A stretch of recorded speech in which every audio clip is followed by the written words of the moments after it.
Assalamualaikum warahmatullahi wabarakatuh. Bismillahirrahmanirrahim. Alhamdulillahi rabbil alamin. Wassalatu wassalamu ala nabiyil karim wa ala alihi wa sahbihi ajma'in wa man tabi'ahum bi ihsanin ila yaumiddin. Amma ba'du.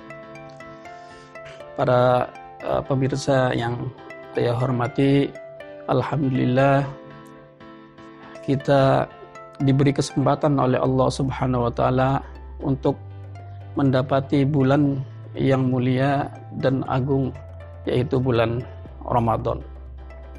Pada kesempatan kali ini kita akan membahas tentang fikih dan kaitannya dengan uruf atau adat kebiasaan. Sebelum kita membahas relasi antara fikih dan uruf, kita mengkaji dulu arti dari syariah. Syariah secara bahasa berarti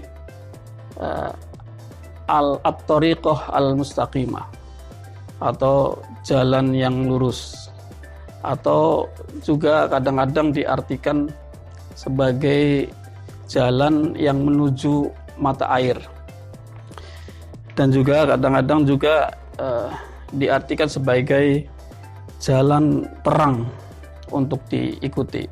Itu secara bahasa. Secara istilah, secara sederhana, syariah merupakan seluruh ajaran Islam yang dibawa oleh Nabi Muhammad SAW. Ajaran Nabi Muhammad SAW atau syariatu Muhammadin SAW kita dapati sekarang ada pada Al-Quran dan juga sunnah Nabi.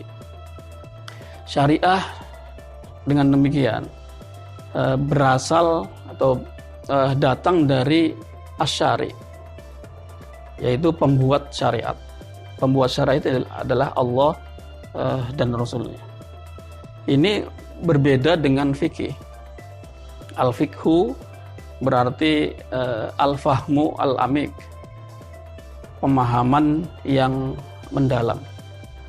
Ini artinya pemahaman para ulama terhadap syariah tadi, yaitu pemahaman atau interpretasi para ulama terhadap Al-Quran dan sunnah Nabi.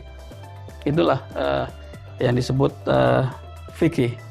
Karena sifatnya pemahaman atau interpretasi para ulama, kemudian memunculkan pendapat yang berbeda-beda. Sehingga kita kenal ada fikih mazhab Hanafi, fikih mazhab Syafi'i, fikih mazhab Maliki, fikih mazhab Ja'fari, fikih mazhab Hanbali, dan lain-lain. Karena memang dalam pemahaman itu banyak perbedaan pendapat. Bahkan dalam sejarah hukum Islam,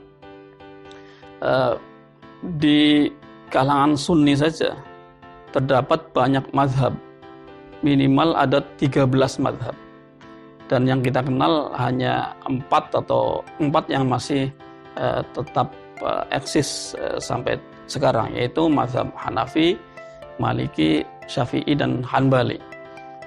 Dulu banyak sekali mazhab, tetapi karena pengikutnya sudah tidak ada, maka kemudian sudah tidak diikuti oleh orang-orang yang sekarang. Walaupun pendapat-pendapat mazhab itu masih kita dapati dalam kitab-kitab fikih. Dengan demikian, fikih itu muncul dari al-faqih. Ini berbeda dengan asyariah. Asyariah muncul dari asyari, pembuat syariat, yaitu Allah dan Rasulullah. Sementara al-fiqhu atau fikih ini merupakan hasil pemikiran al-faqih atau ulama. Ini bedanya syariah dan fikih. Dari syariah kemudian menghasilkan fikih, para ulama atau para mujtahid atau para fuqaha ahli fikih ini menggunakan alat analisis atau metodologi tertentu yang disebut dengan usul fikih. Jadi usul fikih ini adalah metodologi yang digunakan oleh para ulama untuk memahami Al-Quran dan As-Sunnah, sehingga kemudian menghasilkan fikih. Jadi di sini di antara syariah yang merupakan sumber utamanya adalah Al-Quran dan As-Sunnah, dan fikih itu di tengah-tengah itu ada usul fikih, yaitu alat analisis yang digunakan oleh para ulama untuk memahami Al-Quran dan As-Sunnah.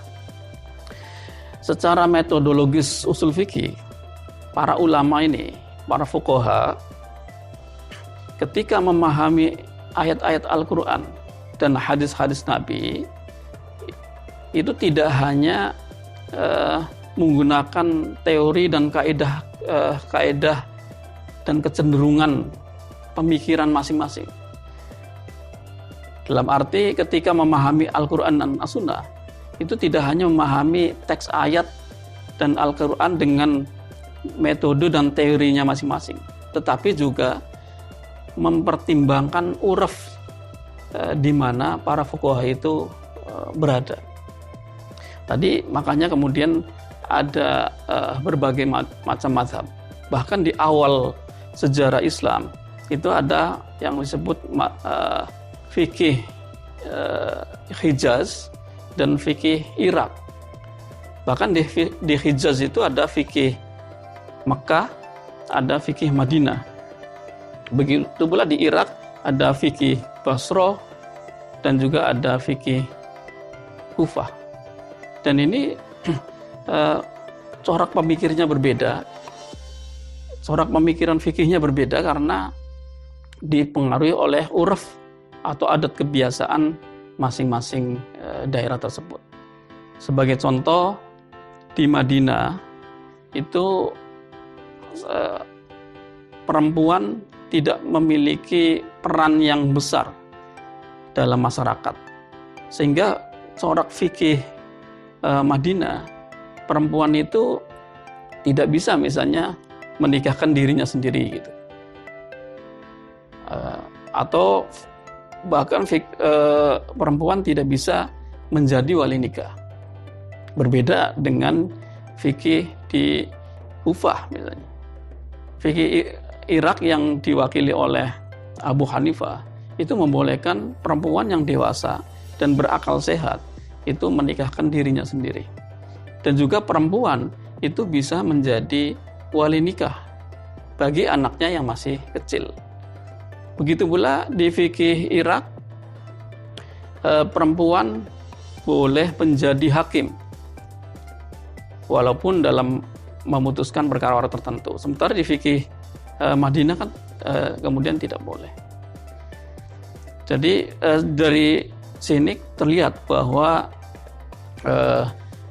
uraf setempat itu mempengaruhi fikih. Kenapa fikih Madinah dan fikih Irak itu berbeda? Itu karena tadi status perempuan di Irak itu lebih mempunyai lebih tinggi kedudukannya dibanding uraf di Madinah dalam memposisikan perempuan. Kita ketahui Irak yang dulunya dikuasai oleh Sasanid gitu ya, dinasti Sasaniyah, itu membolehkan juga, atau dalam sejarahnya ada kisro perempuan gitu ya. Jadi status perempuan itu memang ditempatkan lebih tinggi dalam masyarakat dibanding masyarakat di Madinah.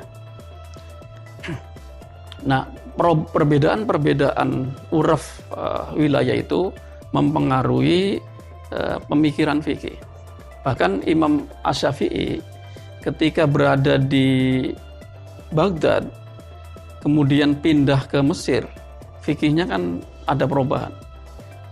Fikih Imam Syafi'i yang ada di Irak disebut qaul qadimnya Imam Syafi'i. Sementara fikih-fikihnya Imam Asy-Syafi'i di Mesir disebut dengan qaul jadid, dan ada perubahan. Walaupun mungkin menurut para ulama perubahan itu karena perubahan pemikiran Imam Syafi'i, tetapi juga karena ada perubahan uruf di mana Imam Syafi'i hidup. Ketika Imam Syafi'i di Baghdad, mendapati uruf Baghdad, kemudian ketika pindah ke Mesir, Imam Syafi'i mendapati uruf yang berbeda di Mesir. Dan ini terus berlanjut.